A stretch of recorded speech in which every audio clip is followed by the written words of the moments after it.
The Mysterious Timepiece. Written by Ethan Blackwood and narrated by Sebastian Wolf. In the long-forgotten recesses of a sleepy village, there dwelt a man named David, a solitary yet skilled clockmaker. His workshop, ensconced amid the twisted homes and winding streets, was filled with the rhythmic ticking of innumerable timepieces. The villagers whispered furtively about the enigmatic man, who seldom left his abode and seemed tormented by his history. They spoke in subdued voices about the tragic demise of his wife, Lily, a gentle spirit who had fallen victim to a baffling ailment that had eluded every doctor's comprehension. The mysterious illness had left her weak and bedridden, her once radiant smile now a distant memory. The workshop, once a haven of warmth and joy shared between David and his cherished Lily, now served as a silent sepulchre, a monument to the life he had lost. His heart weighed heavy with sorrow as he laboured over his creations, each tick of the clock a ceaseless reminder of the inexorable passage of time that had snatched his Lily from his embrace.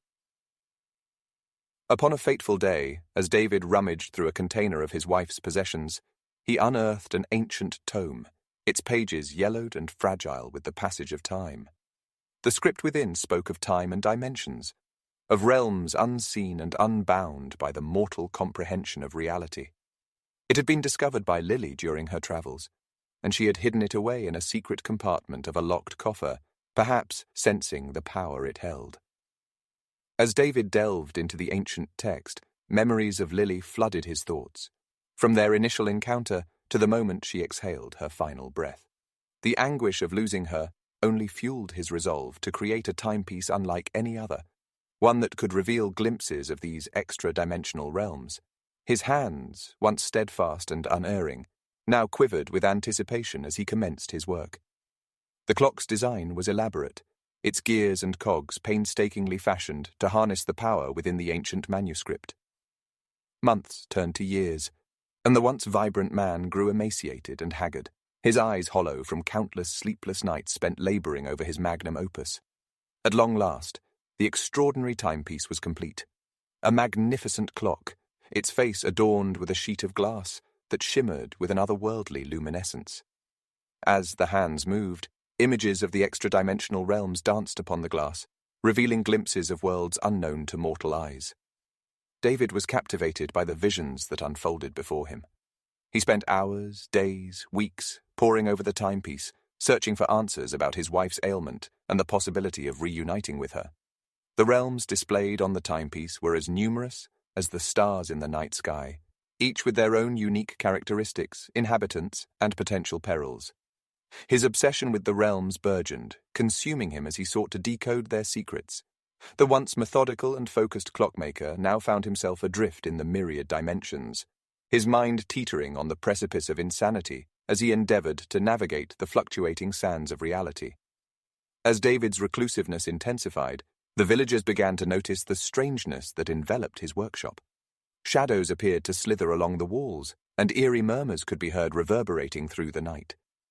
The boundary between reality and the extra-dimensional realms began to blur, and the villagers could only observe in fearful curiosity as the clockmaker's world unravelled before their very eyes.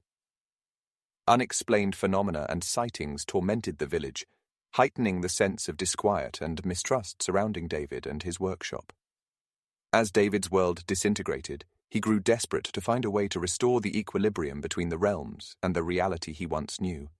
He believed that the key to doing so lay hidden within the timepiece. And so he continued to study its mesmerizing images, hoping to find a solution to the turmoil that had engulfed his existence. On a fateful night, as the clock struck midnight, David found himself gazing upon a realm where time appeared to stand still, a place of perpetual twilight, where a sagacious, ethereal being resided. This celestial figure, enshrouded in an aura of light, beckoned to David, but its intentions were unclear, leaving him uncertain of whether to trust this entity. Determined to seek the wisdom he so desperately craved, David ventured into the extra-dimensional realm, confronting malevolent entities, navigating treacherous pathways, and solving riddles and puzzles that tested his fortitude. Along his journey, he encountered other beings who shared their own stories of loss, and the consequences of tampering with the delicate balance between the realms. As he traversed this bizarre new world, David became increasingly aware of the potential consequences that awaited him should he fail in his quest. At long last, David stood before the ethereal being, who divulged the truth about Lily's illness and the connection between the realms. It was the imbalance between the worlds that had caused her affliction, and David's experiments with the timepiece had only served to exacerbate the situation. The celestial figure then presented David with an ultimatum. He could choose to persist in his obsession with the extra-dimensional realms, risking further damage to both his reality and the dimensions beyond, or he could renounce his quest for knowledge and restore the balance, ensuring the safety of Lily's soul and the worlds that hung in the balance. The gravity of the decision weighed down on David's weary heart.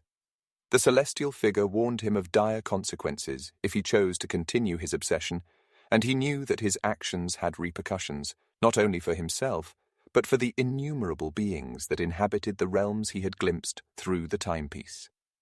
As he reflected on the stories and lessons he had learned during his journey, David came to terms with the consequences of his actions and chose to restore the balance, realizing that the pursuit of knowledge was not worth the devastation it could cause. With a heavy heart, David returned to his workshop, where he dismantled the timepiece, ensuring that its extraordinary power would never again be unleashed upon the world.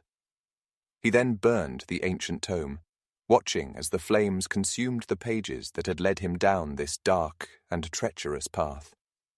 In the days that followed, the shadows receded, and the murmurs grew silent. David's workshop, once a place of chaos and madness, was now filled with the steady, comforting sound of ticking clocks. He returned to his life as a clockmaker, now with a newfound appreciation for his own reality and the importance of balance in the universe. As the years passed, David continued to craft his intricate timepieces, each one a testament to the lessons he had learned from his journey into the extra-dimensional realms. Though he had renounced his obsession, he would occasionally catch glimpses of the realms in the corner of his eye, or hear faint whispers from the beings he encountered, serving as a constant reminder of the lessons he learned and the sacrifices he made. Though he would never forget the love he had lost, the experience had left him with a deeper understanding of life, love, and loss. He had learned the importance of balance, acceptance, and the value of the reality he once took for granted. And every day, as he listened to the steady ticking of the clocks that filled his workshop, David was reminded of the timeless truth that had been revealed to him, that the balance of the universe, like the delicate gears of a clock, must be carefully maintained, lest it all come crashing down.